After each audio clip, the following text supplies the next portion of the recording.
Welcome to Ocean Chicks Films.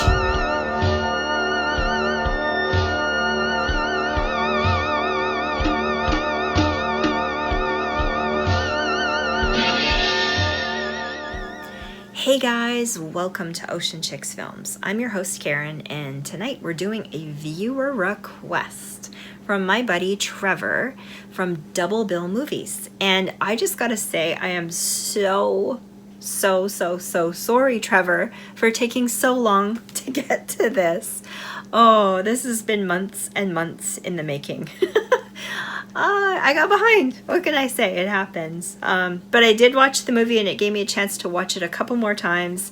The movie he chose was Creep from 2004. And this one is a horror film directed by Christopher Smith, starring Potente and Sean Harris and Vas Blackwell, I believe.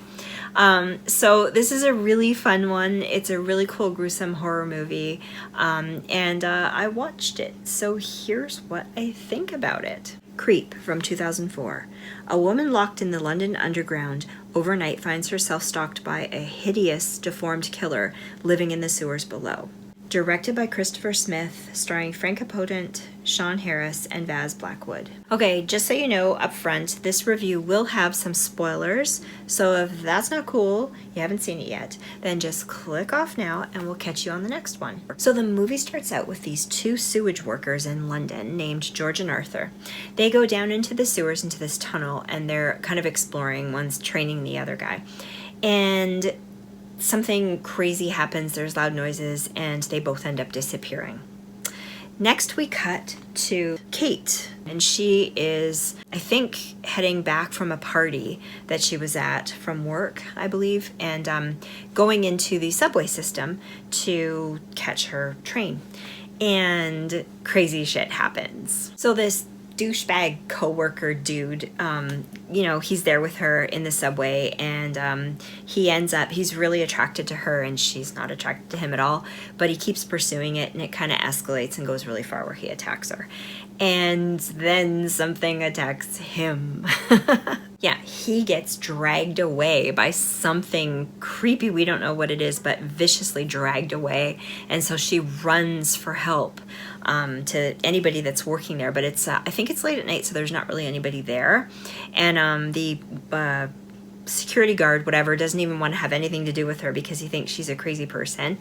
So she ends up connecting with some homeless people that are living in the subway for help. And even though this guy attacked, she still feels the need that she needs to help him because he was so viciously dragged away. And then the story continues. The whole thing's set in this creepy, quiet, underground subway place that's barely lit, and there's nobody around, much like An American Werewolf in London. That scene, if you've seen it, I really love that scene so much. I talked about that movie in another review from before. You can go check that out if you haven't. It's a really good one. So it's got that creepy setting like that, and she's all by herself frantically looking for help. And what's really especially creepy is that she seems like a kick-ass kind of a woman in a way, and very aggressive. She's going to take charge and deal with it and fix things, but it's just something that she doesn't know what she's up against. It's like a mysterious animal or creature, an alien or something weird that's very vicious and savage, and she doesn't know what to do because nobody will help her. So like I said, she gets help from these homeless people that are living in the underground subway, this couple with the dog, and she takes a lot of convincing, but she finally gets the guy to come with her to go look for this friend of hers or attack her or whatever. He doesn't want to because he's thinking, if he attacked you, like, good for him, like, leave him alone, let him get killed or whatever, it's his fault.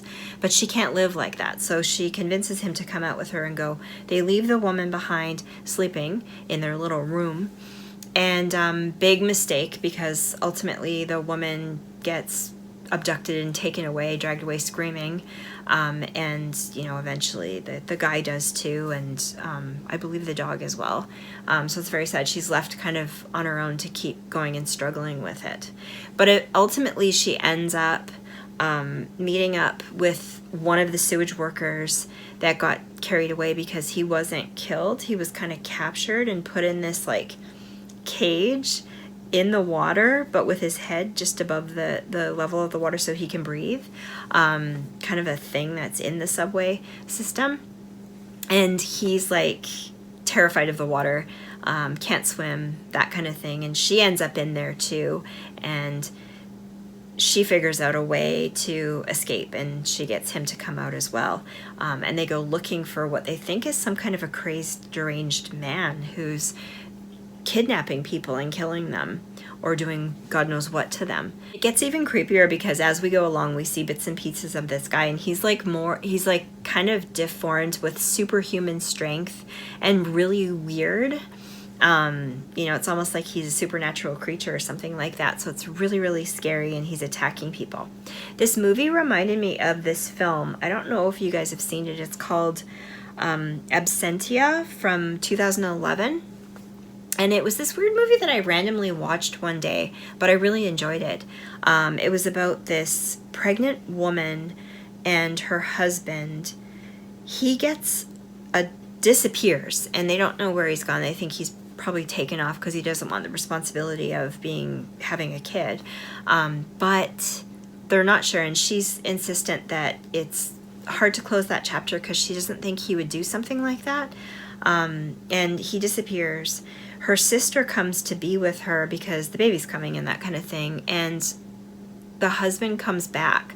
He's been abducted into the underground by this weird creature that's been like attacking him and holding him captive and keeping him in the dark for years and years, like to the point where he's like super pale and pasty, and he's just so freaked out he can't even like function anymore. So it goes from being like a businessy kind of guy to this like totally freaked out, just broken down kind of human being, and terrified of this thing coming because it's kind of an invisible creature that it attacks. And very, very weird. I don't know if any of you guys have seen this movie before, but this one kind of gave me the same vibes. That one's a good one to check out too. You should check it out for sure. Okay, so eventually Kate, who is our final girl, she's kick-ass. She gets to a place in the underground where there's this room, and we get to see kind of a story of what's been going on. So this creature, this guy, I guess, was the son, a mutant son or something like that, of a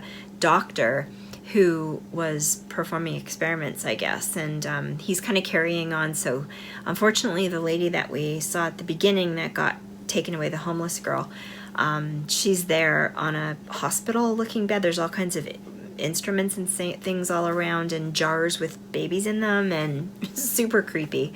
And she's stuck there, and she's still alive, but she's bleeding, and I think that he is trying to make babies with her or something. I don't know. It's not really clear, but it's pretty creepy, the whole thing.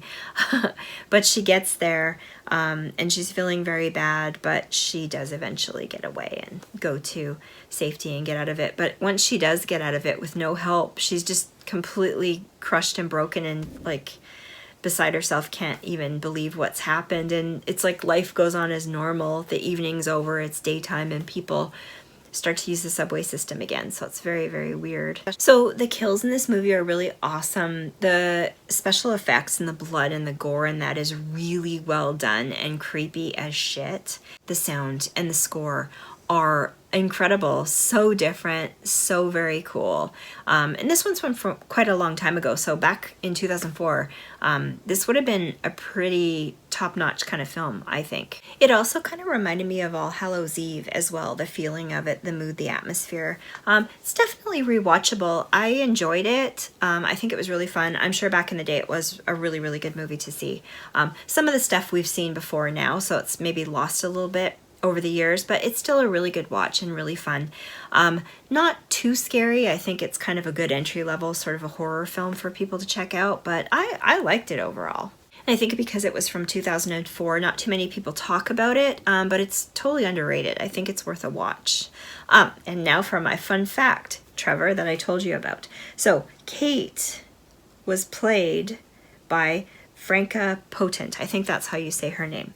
Anyway, she was also in The Conjuring 2, and she plays Anita Gregory, the parapsychologist. And I was like, I somehow saw her and recognized her and put the two together and thought, Oh, that is such a small world. And I know that you didn't know that, Trevor, but I found that out. So that's my little bit of trivia. So that's a perfect lead in for me to review The Conjuring 2, which is on my list. I thought that was really fun. She's an awesome actress. She ultimately carries this whole movie herself. It's mostly just her alone acting throughout, with the odd secondary character, but she does a really great job. So I've watched The Conjuring 2 many times, but I'm going to have to rewatch it again to see her, to remember her character in that film. But anyways, that'll be coming up next. So for my review, I'm giving this one a spiritual sensation, a devilishly good time, a 4 out of 5. I think it's that good. You should check it out if you haven't seen it. And just let me know in the comment section below what you thought of it. You know, what did I miss in the end? I probably missed some stuff in the end that I'm not quite putting together, but it looked like a weird science experiment gone wrong. So thanks again, Trevor, for recommending that I watch this film, because it was a good one, man. It was good. Keep them coming. And go check out Double Bill Movies. I'll have his channel linked in the description box below. He's got an excellent channel. He's all the way from the UK. Very, very cool. He sounds very cool too. And yeah, if you guys have any viewer requests that you want me to do to shout you out, send them my way. Just try to keep them supernatural, horror-ish, or at least horror. I'll do other stuff too. But yeah, they're super fun to do, because there's sometimes movies that I wouldn't have watched myself or thought about, you know, checking out. So it makes it a little bit more fun. Well, you guys, I think that's it for now. I'm going to be doing more of these short reviews for throughout the Halloween season. So excited about that. So check back for it, and stay tuned for my website launch, product line launch, and all that stuff that I talked about in my last video. I'm very, very excited to show you. I hope you guys are having a great evening, and I will see you again on the next one. And I love you all too. Bye, guys.